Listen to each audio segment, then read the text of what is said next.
At times thy image to my mind returns, Aspasia. In the crowded streets it gleams upon me, for an instant, as I pass, in other faces, or in lonely fields, at noontide bright, beneath the silent stars, with sudden and with startling vividness, as if awakened by sweet harmony, the splendid vision rises in my soul. How worshipped once, ye gods, what a delight to me, what torture, too! Nor do I e'er the odor of the flowery fields inhale, or perfume of the gardens of the town, that I recall thee not, as on that day, when in thy sumptuous rooms, so redolent of all the fragrant flowers of the spring, arrayed in robe of violet hue, thy form angelic I beheld, as it reclined on dainty cushions languidly, and by an atmosphere voluptuous surrounded, when thou, a skilful siren, didst imprint upon thy children's round and rosy lips resounding, fervent kisses, stretching forth thy neck of snow, and with thy lovely hand,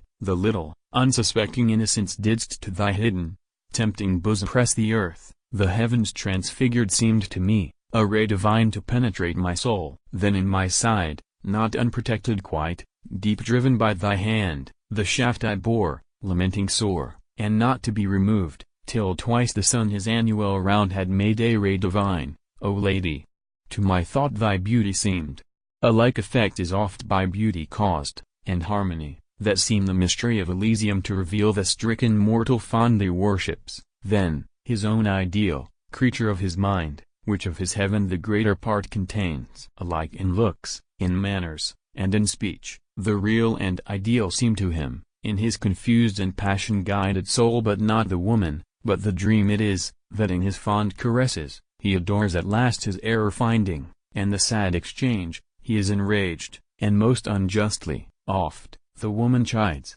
For rarely does the mind of woman to that high ideal rise, and that which her own beauty oft inspires in generous lovers, she imagines not, nor could she comprehend. Those narrow brows, cannot such great conceptions hold. The man, deceived, builds false hopes on those lustrous eyes, and feelings deep, ineffable, nay, more than manly, vainly seeks in her, who is by nature so inferior to man. For as her limbs more soft and slender are, so is her mind less capable and strong. Nor hast thou ever known, Aspasia, or couldst thou comprehend the thoughts that once thou didst inspire in me. Thou knowest not what boundless love, what sufferings intense, what ravings wild, what savage impulses, thou didst arouse in me, nor will the time e'er come when thou couldst understand them. So, musicians, too, are often ignorant of the effects they with the hand and voice produce on him that listens. Dead is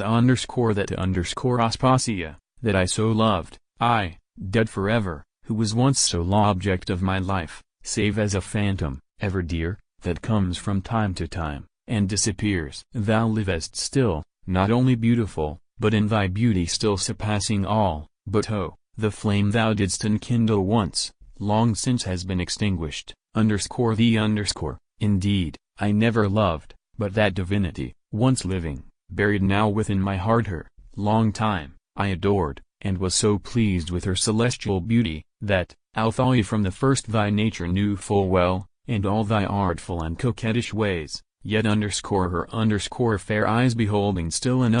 thine I followed thee, delighted, while she lived, deceived, ah, no, but by the pleasure led, of that sweet likeness, that allured me so, a long and heavy servitude to bear. Now boast, thou canst say, that to thee alone of all thy sex, my haughty head I bowed, to thee alone, of my unconquered heart an offering made. Say, that thou wast the first and surely wast the last that in my eye a suppliant look beheld, and me before thee stand, timid and trembling, how I blush, in saying it, with anger and with shame, of my own self deprived, thy every wish, thy every word submissively observing, at every proud caprice becoming pale, at every sign of favor brightening, and changing color at each look of thine. The charm is over, and, with it, the yoke lies broken, scattered on the ground, and I rejoice. 'Tis true my days are laden with ennui, yet after such long servitude, and such infatuation,